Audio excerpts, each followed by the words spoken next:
It's time once again for Mark Webb, Knowledge Investigator. Mr. Webb, I have a dilemma. I was always taught in school that Abe Lincoln was the best president this country ever had. But my college roommate is from South Carolina, and she hates Lincoln. She says he did horrible things. Now I don't know what to think. Can you help me? Investigating the past. That sounds like a really interesting case. I'll take it.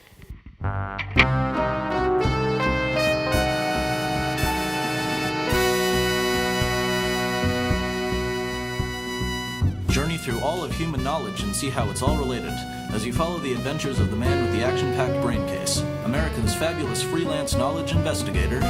Yours historically, Mark Webb.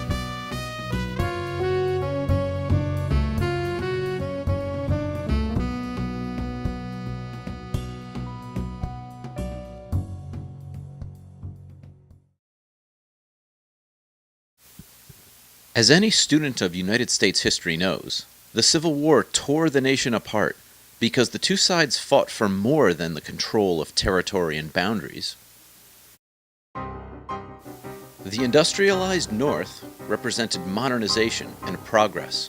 For some, this was limited to technology and manufacturing. For others, it included the laws of the land and attitudes about the rights of everyone. Keeping the country intact remained a paramount concern for both constitutional and economic reasons.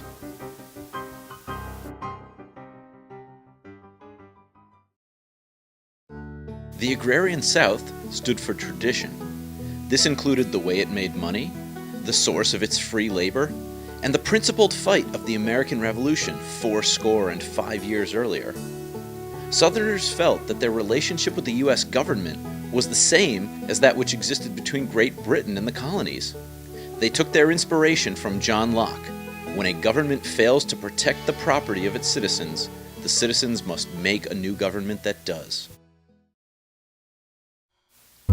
At the center of it all was Abraham Lincoln, a man with limited political experience who had now inherited the greatest crisis the nation would ever face.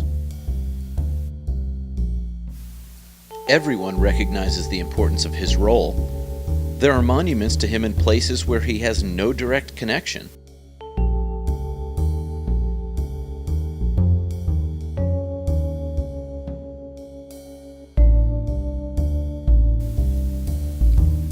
And a recent motion picture about his presidency performed well at the box office. The man's impact has remained in the minds of Americans for 178 years. But how would I answer my client's question? Did Lincoln's achievements justify the methods he used to obtain them? Or did his methods nullify the achievements they produced? I realized that the only thing all of America could agree on during the Civil War was baseball, so I stopped by a local field to think this through. Hey, that's what I could do.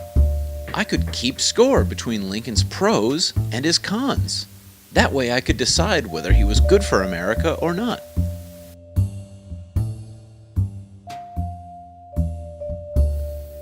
Lincoln always pointed out that he was morally opposed to the legal inequality of slaves. However, he recognized that the Constitution protected slavery with the Fugitive Slave Clause and the Due Process Clause in the Fifth Amendment. Because of this, he felt that the national government had no right to interfere with slavery and publicly stated that he had no intention of doing so. He gets a point for knowing the rules of the game he intended to play.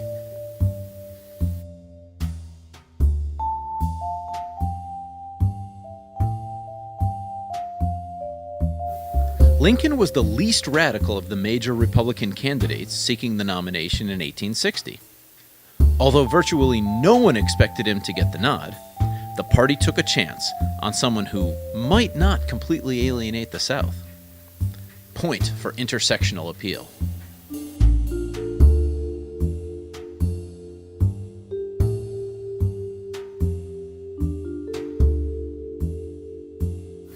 When Lincoln took the oath of office in March of 1861, the states of the Deep South had already seceded. Although he could not have done anything to prevent their actions, when he became president, He pointed out that the Constitution prohibited any state from entering into an alliance or confederation. Bravo for constitutional consistency.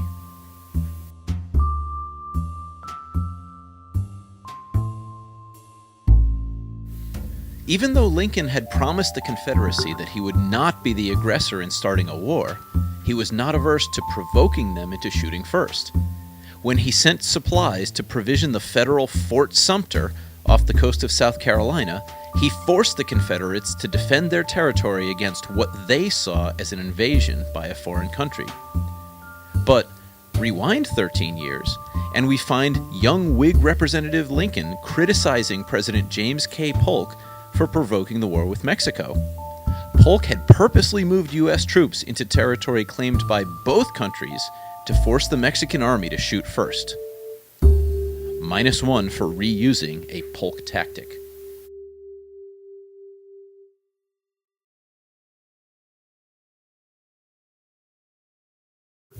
In 1861, Lincoln signed an executive order suspending the Constitution's guarantee of habeas corpus in the state of Maryland. The Constitution does provide for the suspension of habeas corpus in times of rebellion and insurrection. However, Maryland was not yet in rebellion. Plus, the clause permitting this suspension occurs in Article 1 of the Constitution, which deals with the powers of Congress, not of the President. When the Supreme Court declared his order unconstitutional, Lincoln ignored the court. It's hard not to see this as going beyond what the Constitution allows.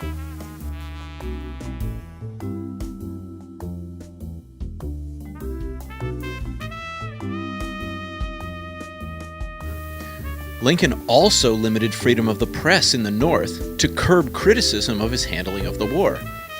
Freedom of the press is in Amendment 1. It's put there so that we can criticize our government.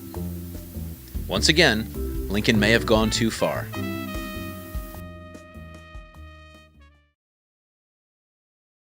On January 1st, 1863, Lincoln's Emancipation Proclamation went into effect. Possibly his best known and most lauded action, this order changed the focus of the war from constitutionally legalistic to moral. It kept the British, who had already outlawed slavery, from fighting for the Confederacy.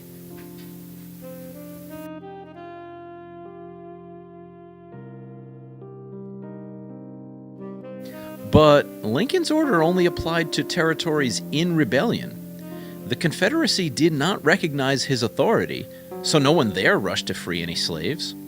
Also, border states which had remained in the Union, Maryland, Delaware, Kentucky, and Missouri, got to keep their slaves, since Lincoln did not want to alienate them.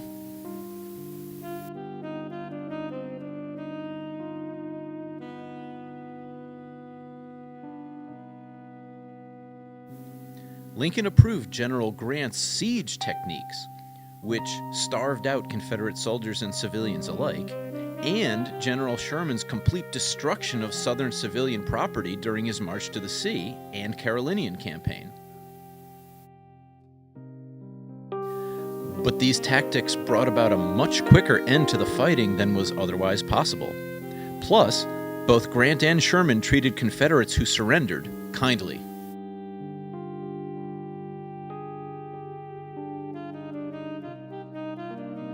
Lincoln's plan for reconstructing the United States did not seek to punish or embarrass the Southern states. He would not treat them as conquered territory or prosecute them for treason.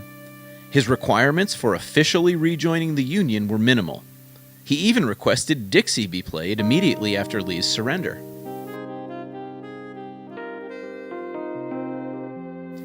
But other than the elimination of slavery, Lincoln's plan did little for emancipated slaves. For example, there was no explicit expectation that freedmen be considered citizens or be allowed to vote.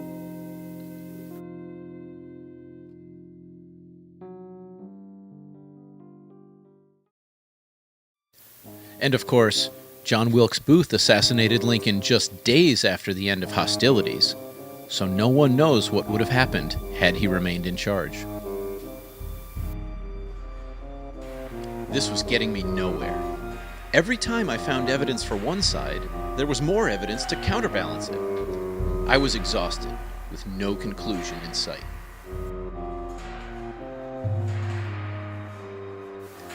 But maybe that was the answer. Maybe my client should not listen to what others told her to think about Lincoln, or about any other politician for that matter. Yes, the key was to decide what was important to her, like the goals Lincoln had versus the methods he used, then gather information and see whether he met her criteria. I crossed my fingers and dialed the phone. I don't know, Mr. Webb. You haven't really answered my question. But I do feel strangely empowered. Now when I go to vote, I feel I can make a better decision. And I don't have to get a new roommate now. Thanks for all your help. End of investigation. End of report. Remarks? When I agreed to take on the Lincoln investigation, I had no idea it was going to be so consuming and yet so inconclusive. I guess if you look at any public figure closely enough, you'll find pros and you'll find cons. But don't let anybody tell you what to think. Do the research and make an informed decision. Yours historically, Mark Webb.